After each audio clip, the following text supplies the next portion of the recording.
their new materials. Of course, the owners could have sprung for a more durable menu in anticipation of customers like Daniel. But folks new to owning and operating small businesses weren't always prepared for the idiosyncrasies of the public.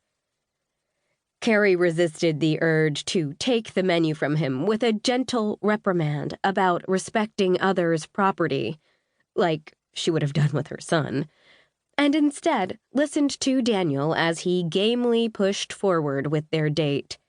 The espressos have good Yelp reviews. That's what I'll order, if a waiter ever deigns to give us some attention.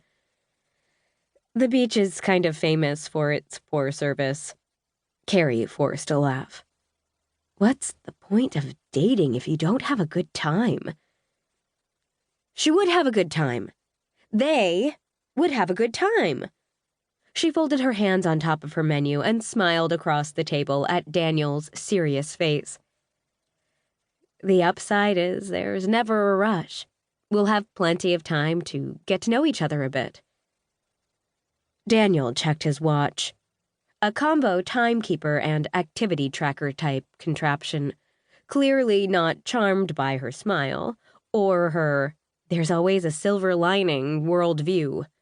I have a meeting in less than an hour. Oh. Carrie schooled her features.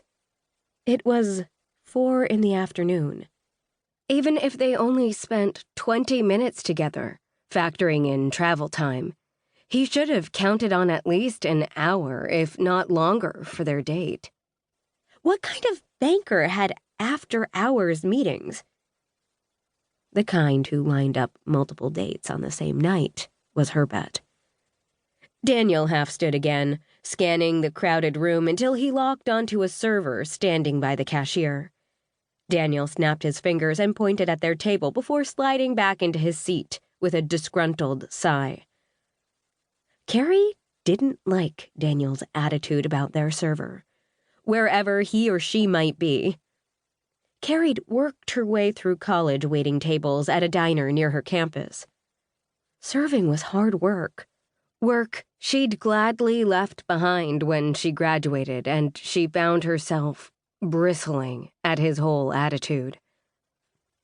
In fact, everything about this date was one huge red flag. She should run while she still had the chance, pretend there was a babysitting emergency. Yeah, that was what she'd do. What can I get for you? Their waiter couldn't be any older than Ollie's babysitter, a hair shy of 16.